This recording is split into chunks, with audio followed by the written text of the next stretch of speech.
টাকার দাম পাবেন না তা নয়, যারা ভোক্তা তারাও অত্যধিক মূল্যে কিনতে হবে।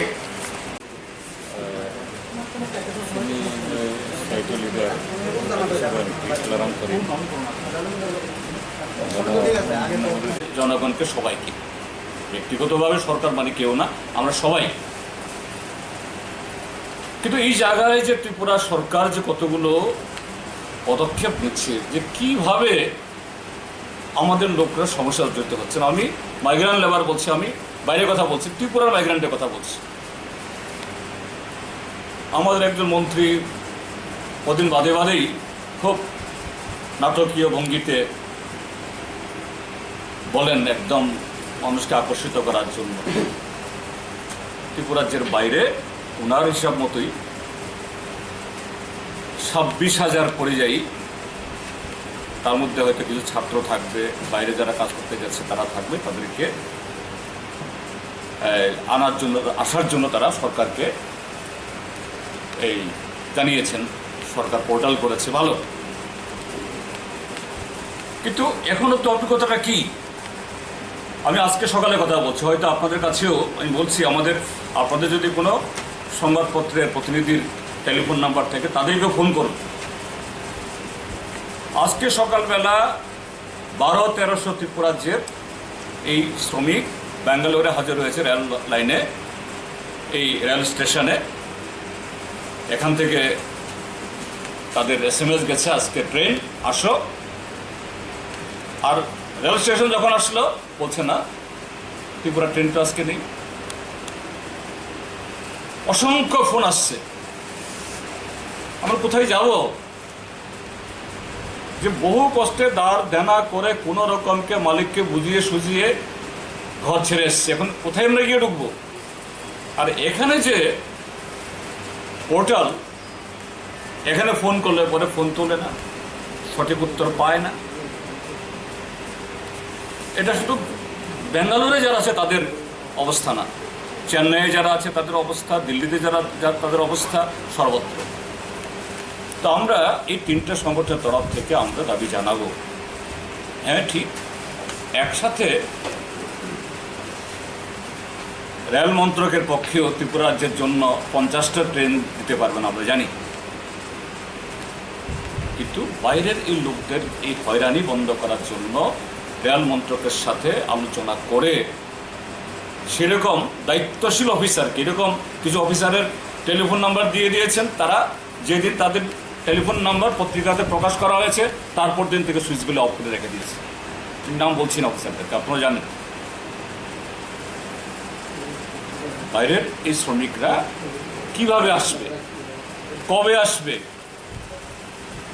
কাজেই আমাদের সমর্থ, অর্থাৎ রেল কোয়ারেন্টাইন করতে হবে।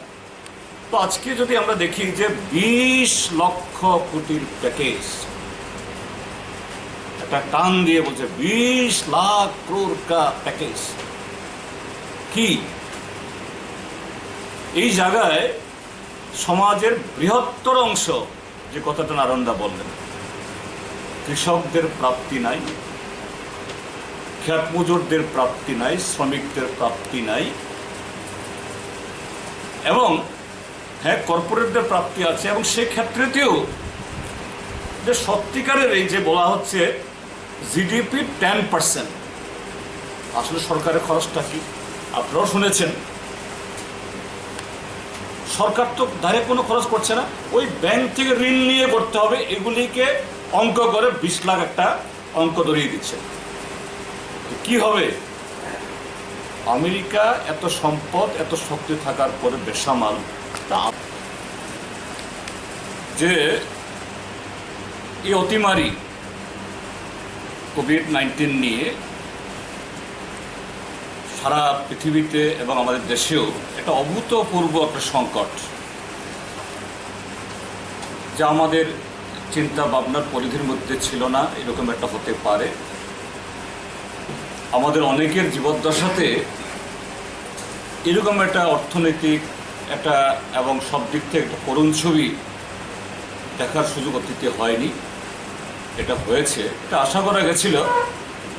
এই জায়গায় আমাদের দেশের সরকার যে দল তার দলীয় যে রাজনৈতিক যে কেবল আদর্শ কর্মসূচি তার ঊর্ধ্বে উঠে একটা জাতীয় ভাবনা নিয়ে ঠিক সেরকমভাবে সকলকে নিয়ে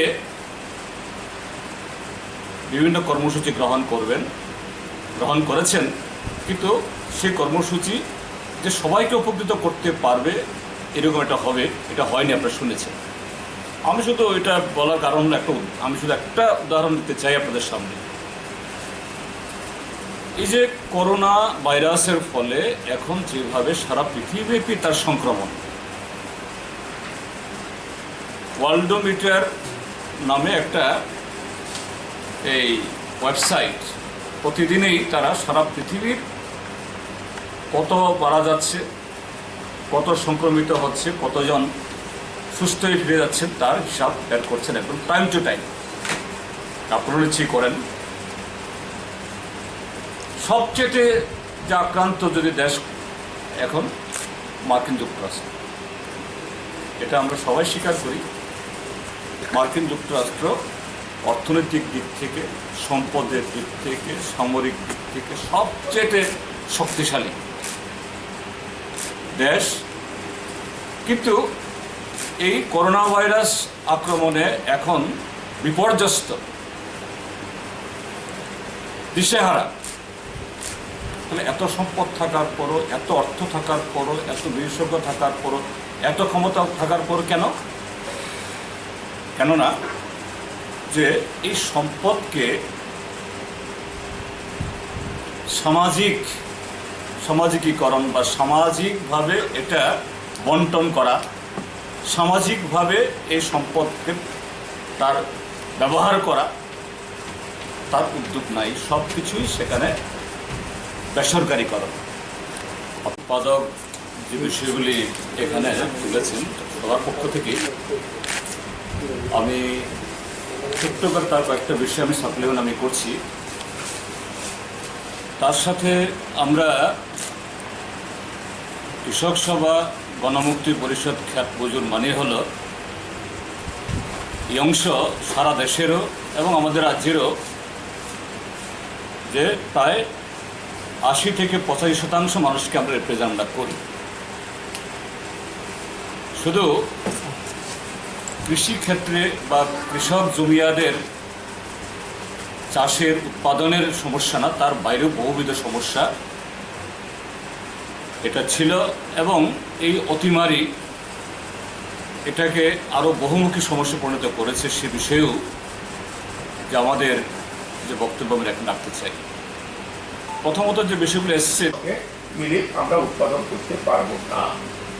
এখন যেটা আপনারা বড়াই করেন, সবাই বলছে, প্রধানমন্ত্রী বলছেন আমাদের খাদ্য মজুদ ভান্ডার, অন্নদাতা বলেন তারা যেই খাদ্য সামগ্রী উৎপাদন করবে সেই খাদ্য সামগ্রী আন্তর্জাতিক বাজারে রপ্তানি করবে। ওনার তৃতীয় দফা প্রস্তাব উত্থাপন করলেন, তখন কৃষক এবং গ্রামীণ অর্থনীতি সম্পর্কে কয়েকটি কথা বললেন। শেষ দফায়ও একটা যুক্ত করলেন MGNREGA। কি বললেন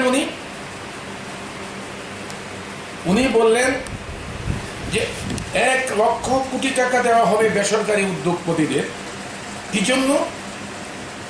তারা কৃষকদের উৎপাদিত ফসল সংগ্রহ করবে, মজুত করবে এবং বাজারজাত করবে। তার মানে কি? তার মানে কৃষি উৎপাদনের পরে যে বিপণন সম্পূর্ণরূপে বেসরকারীকরণ সরকার একদম হাত গুটিয়ে দিচ্ছে। সরকার আর থাকবে না।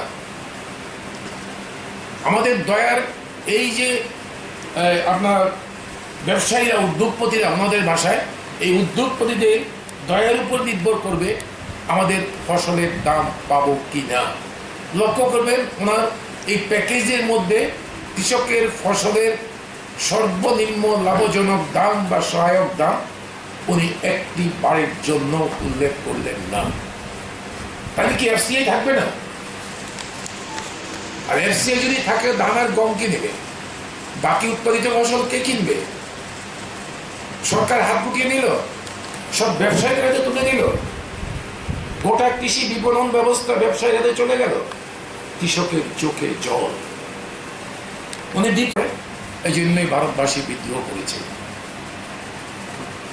কিন্তু আজকে যারা এই কথা বলছে যে আমরা জাতীয়তাবাদী, জাতীয়তাবাদের স্লোগান দিয়ে আজকে যা শেষ পর্যন্ত পেলাম আমাদের মহাকাশ গবেষণা, এবার আসুন আমাদের মাটির নিচে খনিজ সম্পদ।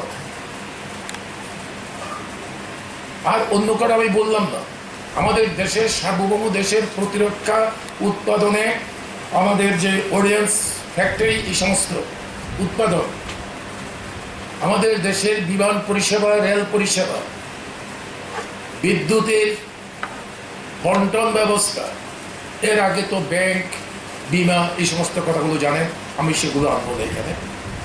এই সব কিছুতে আমরা কর্পোরেট হাতে দিয়ে দিচ্ছি। কি করে মোকাবিলা করবে? তার অর্থ কি? এটাই কি জাতীয়তাবাদ? এটাই কি আত্মনির্ভরশীলতা? এই যদি আত্মনির্ভরশীলতার কথা হয়, বাই লোকাল বি ভোকাল, এই যদি তার অর্থ হয়, আমরা তার বিরোধিতা করি। এটা হতে পারে না। আমরা দেখলাম এই ঘোষণাগুলোর সঙ্গে সঙ্গে একটা মহলে উচ্ছ্বাস, লগ্নি পুঁজির উচ্ছ্বাস, তাদের যে নিয়ন্ত্রিত সংবাদ মাধ্যমে উচ্ছ্বাস, অন্যদিকে রেল লাইনে পিষে মরছে পরিযায়ী শ্রমিক, দুর্ঘটনায় মরছে, হাঁটতে হাঁটতে মরছে।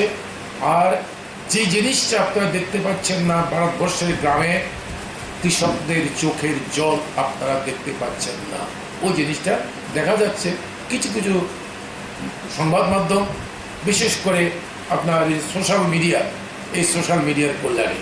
কিন্তু গ্রামে কিভাবে মানুষ অভুক্ত থাকছে, কিভাবে মানুষ মরে যাচ্ছে, আমরা কি আরেকটা ব্রিটিশ রাজত্বের যে কথা এই জন্যই বলেছিলাম, আরেকটা কি মহামারী ব্রিটিশের সময়তে ৭৬-এর মন্বন্তরের জন্য অপেক্ষা করছি? ত্রিপুরা রাজ্যে যারা আমাদের প্রধানমন্ত্রী ছিলেন মাননীয় শচীন্দ্র সিং মহাশয়, আমি নির্দিষ্ট করে বলতে পারি ওই সময়তে আমাদের রাজ্যে ভাত চুরি হতো, আর এখন ত্রিপুরাতে আবার ভাত চুরি হচ্ছে। স্বর্ণালঙ্কার বুঝি, টাকা পয়সা বুঝি, মানুষের বাড়িতে ডাকাতে বুঝি, কোনো কিছু করলো না, শুধু ভাতগুলো খেয়ে চলে গেল চোর। সংবাদ মাধ্যম, দেশের সরকার এগুলো নিয়ে কিছু কথা বলছে। নির্মলা জিনিস দেখবেন, করোনা প্যান্ডামিক, আর এই প্যান্ডামিকটাই হচ্ছে ধনতন্ত্র, গণতন্ত্রের করাল গ্রাস, যেটা এখন গোটা বিশ্বব্যাপী আপামর শ্রমিক, কৃষক, নিম্নবিত্ত, মধ্যবিত্ত মানুষ দারুণভাবে আক্রান্ত। এটাকে কি করে মোকাবিলা করব? ভাইরাস মোকাবিলা করবার জন্য কোনো দেশের পক্ষে একা সম্ভব নয়, কোনো সরকার এটা পারে না। তার জন্য আমরা আমাদের এই 3টি সংগঠন, আমরা ভারত সরকারের কাছে অনুরোধ করেছি, রাজ্য সরকারের কাছে বলেছি, এই ভাইরাস মোকাবিলা করবার জন্য একা সরকার বা সরকারি পার্টির পক্ষে সম্ভব নয়, সবাই মিলতে হবে, বিশ্বব্যাপী সবাইকে, সমস্ত মানব শত্রুর বিরুদ্ধে সবাইকে ঐক্যবদ্ধ হতে হবে এই বৈজ্ঞানিক পদ্ধতিতে, যে বৈজ্ঞানিক পদ্ধতি ভাইরাসকে মোকাবিলা করতে সক্ষম। এখানে আমরা সমস্ত রকমের সহযোগিতা করতে রাজি। কিন্তু যে প্যান্ডেমিক এখন শুরু হয়েছে গোটা বিশ্বব্যাপী, এটা তো এক শ্রেণীর মানুষ লুটে নিচ্ছে গোটা বিশ্বকে, আমাদের দেশকে, আমাদের রাজ্যকেও। আমরা তিনটি সংগঠন এই সম্পর্কে উদ্বিগ্ন। কি করতে হবে আমাদের দেশের মানুষকে আমরা কি করে রক্ষা করব? আমাদের বক্তব্য ভারত সরকারের কাছে জানানো হয়েছে। আমরা তিনটি সংগঠনের তরফ থেকে লিখিতভাবে দেখা করে ত্রিপুরার মুখ্য সচিবের মাধ্যমে ত্রিপুরা সরকারকে 6 এপ্রিল আমরা দিয়েছি আমাদের কি কি প্রস্তাব এই করোনা প্যান্ডেমিককে মোকাবিলা করবার জন্য, স্বাস্থ্যসম্মত এবং অন্যান্য অর্থনৈতিক যে আক্রমণ, সে আক্রমণকে মোকাবিলা করার জন্য আমাদের যা প্রস্তাব, সেই প্রস্তাব আমরা দিয়েছি। আমরা দেখছি যে এর মধ্যে সরকার কিছু ঘোষণা দিয়েছে, কিন্তু তা রূপায়িত হচ্ছে না। প্রায় 2 মাস হতে চলছে, সম্ভবত 56 দিন কি 57 দিন লকডাউন চলছে। প্রধানমন্ত্রী, আমাদের দেশের সরকার অনেক দিন পরে গিয়ে একটা কর্মসূচি ঘোষণা করলে, প্যাকেজ ঘোষণা করলে, যেই প্যাকেজে প্রধানমন্ত্রী বললেন 20 লক্ষ কোটি টাকার প্যাকেজ আমার। এই প্যাকেজে এই লকডাউনের ফলে আমাদের দেশের যে উৎপাদন ব্যবস্থা বিঘ্নিত হয়েছে, শ্রমিক কাজ করতে পারছে না, কৃষক তার পণ্য উৎপাদন করতে পারছে না, বিক্রি করতে পারছে না, এইভাবে ছোট মাঝারি দোকানদার, ব্যবসা বাণিজ্য সব কিছু বন্ধ। এরকম যে অবস্থা তৈরি হয়েছে, স্বাভাবিক কারণেই এদেরকে রিলিফ দেওয়ার জন্য আমি 20 লক্ষ কোটি টাকার প্যাকেজ আমি দেব। আমাদের সরকারের অর্থমন্ত্রী নির্মলা সীতারামনজি সেটা উপস্থিত করবেন। আমরা কালকে পর্যন্ত ওনার 4র্থ দফা ও সম্ভবত শেষ দফা, না এরপরও আবার দফা আনবেন তো জানি না, ওনার দিলেন। কি পেলাম তাকে? আমি প্রথমেই একটা কথা বলতে চাই, আত্মনির্ভর Bharatvarsha, buy local be vocal. এই কি প্যাকেজ? কেন আমাদের দেশের স্বাধীনতা সংগ্রাম হয়েছিল ব্রিটিশের বিরুদ্ধে? আমাদের দেশের সম্পদ লুট করে নিয়ে যাচ্ছিল ব্রিটিশরা, আমাদের দেশের শ্রমশক্তিকে লুট করছিল। সে সবটাই জানেন যে গোটা বিশ্বব্যাপী কোভিড-19 অথবা করোনা প্যান্ডামিকে দারুণভাবে বিপর্যস্ত আমাদের দেশ এবং আমাদের রাজ্যেও তার থেকে মুক্ত হয়। এবং এতে করে যেই ভাইরাস আক্রমণ করছে, করোনা ভাইরাস, বিশ্ব স্বাস্থ্য সংস্থা এবং আমাদের দেশের স্বাস্থ্যবিজ্ঞানীরা, তাদের সংস্থা, তারা বিভিন্ন রকমের উপদেশ দিচ্ছেন ভারতবর্ষের সরকারের কাছে, ভারতবর্ষের নাগরিকদের কাছে সেই বিধিগুলো মানবার জন্য। কারণ এই ভাইরাস খুব মারাত্মক, এটার সংক্রমণ খুবই দ্রুত ঘটে। তার জন্য যেন ফিজিক্যাল ডিস্টেন্স মেনটেন করা হয়, শারীরিক দূরত্ব বজায় রেখে যেন সমস্ত কাজ করা হয়, এবং লকডাউন, সমস্ত কাজ বন্ধ রেখে লকডাউন ঘোষণা করে শারীরিক দূরত্বকে কীভাবে রাখতে পারে, যতক্ষণ পর্যন্ত না এই ভাইরাসকে দুর্বল করবার জন্য, তার সংক্রমণ ক্ষমতাকে দুর্বল করবার জন্য, অথবা তাকে ধ্বংস করবার জন্য বিশ্বের বিজ্ঞানীরা বা আমাদের চিকিৎসা বিজ্ঞানীরা কিছু ভ্যাকসিন ইত্যাদি তৈরি করতে সক্ষম হচ্ছে, ততক্ষণ পর্যন্ত আমাদের এই পদ্ধতি চলতে থাকবে। আমরা 3টি সংগঠন, সারা ভারত কৃষক সভা, উপজাতি গণমুক্তি পরিষদ, ত্রিপুরা খ্যাত মজুর ইউনিয়ন, এই 3টি সংগঠনের তরফ থেকে আমাদের আহ্বানে আপনারা এসেছেন। আপনাদের সকলকে আমরা আমাদের 3টি সংগঠনের তরফ থেকে ধন্যবাদ জানাচ্ছি।